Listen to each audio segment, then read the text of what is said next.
Assalamualaikum warahmatullahi wabarakatuh. Salam bahagia, ibu bapak hebat. Berjumpa kembali bersama saya, Narona SD, calon guru penggerak angkatan 11 SMA Negeri 13 Kota Jambi.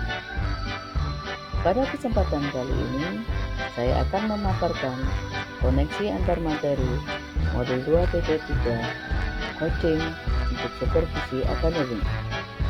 Saya senantiasa didampingi oleh fasilitator Bapak Hasan Insani SPD MSI dan pengajar praktek Ibu Nora Triana SPD.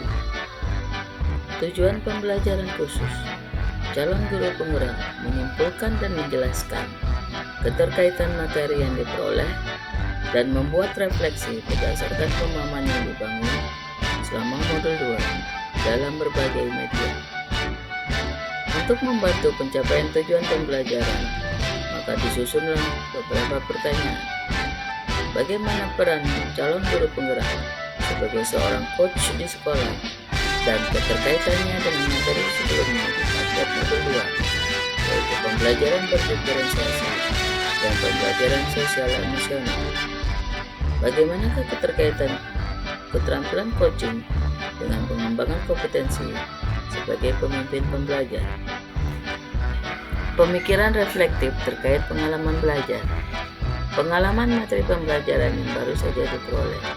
Dalam modul 2.3 ini, saya mempelajari tentang supervisi akademik yang bertujuan untuk mengembangkan kompetensi diri setiap guru di sekolah.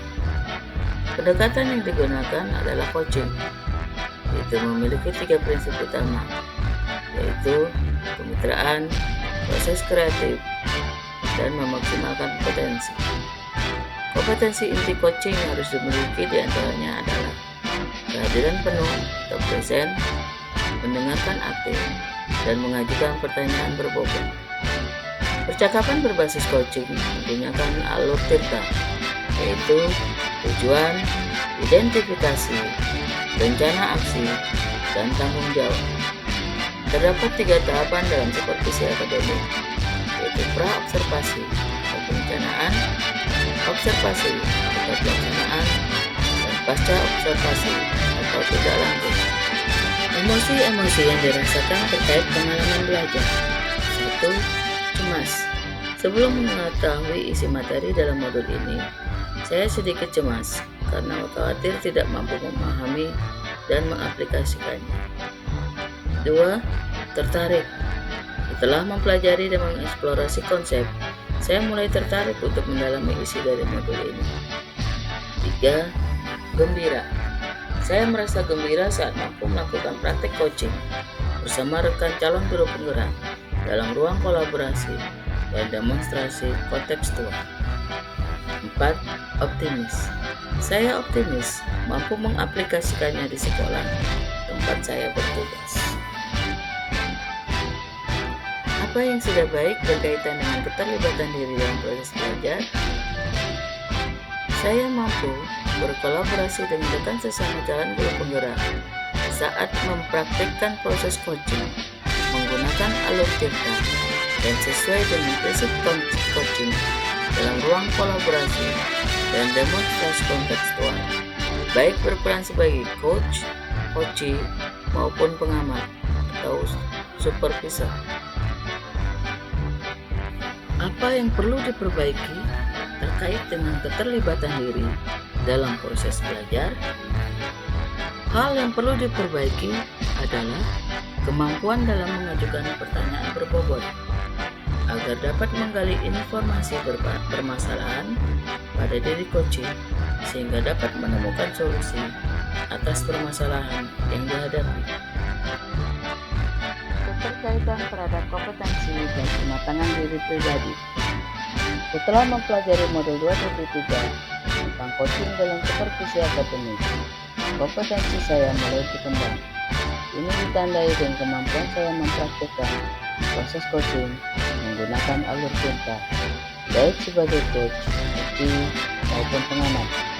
Saat mempraktikkan proses coaching, saya harus mampu mengendalikan diri dari asumsi pribadi dan emosi sehingga dapat berpikir dan bertindak secara matang sesuai dengan proses coaching, yaitu kemitraan, proses kreatif, dan mengembangkan potensi.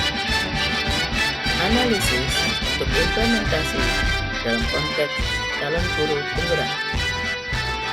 1. Memunculkan pertanyaan kritis yang berhubungan dengan konsep materi dan menggalinya lebih jauh.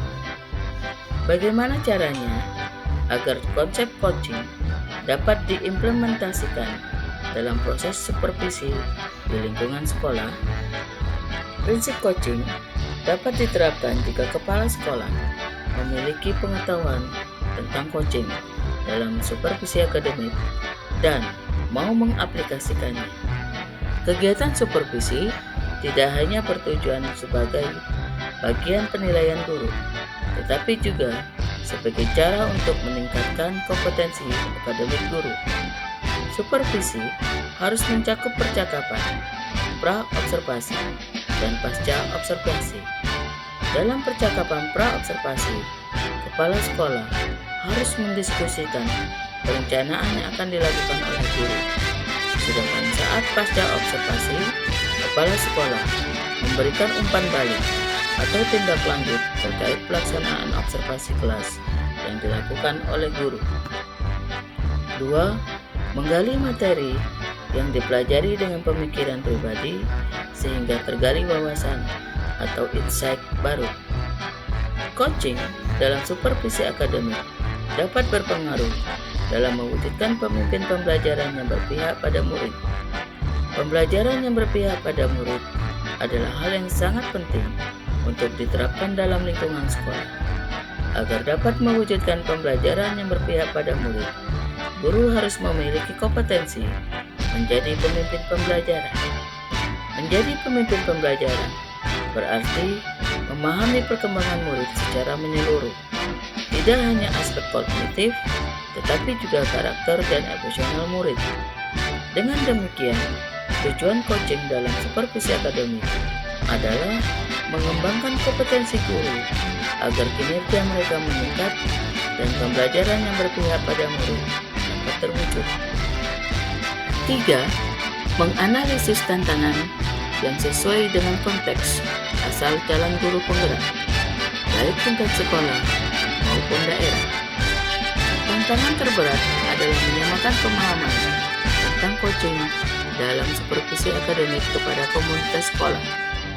Supervisi akademik sering dianggap sebagai penilaian rutin kepala sekolah terhadap guru saja. Padahal, seharusnya dapat dijadikan sebagai pedoman untuk meningkatkan kompetensi guru. 4. Memunculkan alternatif solusi terhadap tantangan yang diidentifikasi.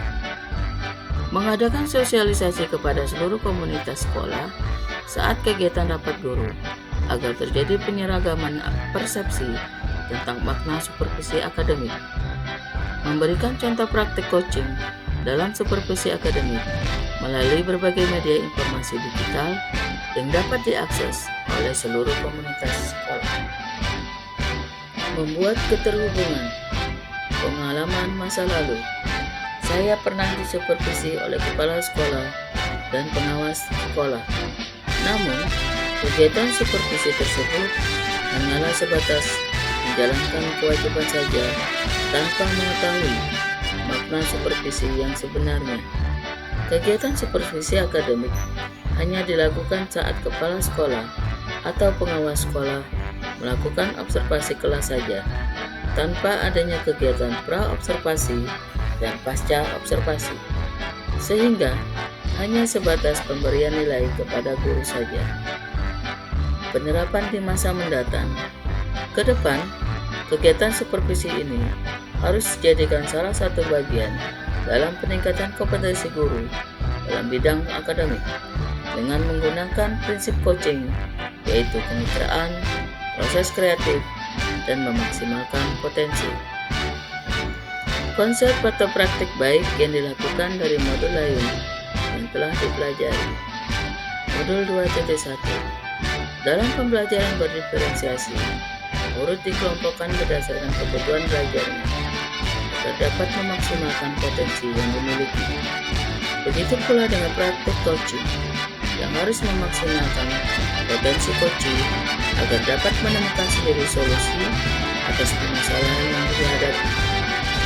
Modul 2.2 dalam pembelajaran sosial emosional terdapat teknik stop dan mindfulness yang dilakukan untuk menciptakan suasana yang lebih kondusif. Saat melakukan coaching, seorang coach harus menerapkan teknik ini agar dapat fokus dan hadir sepenuhnya saat melakukan proses coaching pembelajaran yang dilakukan. Demikianlah paparan materi modul 2.3 coaching untuk supervisi akademik. Terima kasih atas segala perhatian. Salam bahagia, tergerak, bergerak, menggerakkan.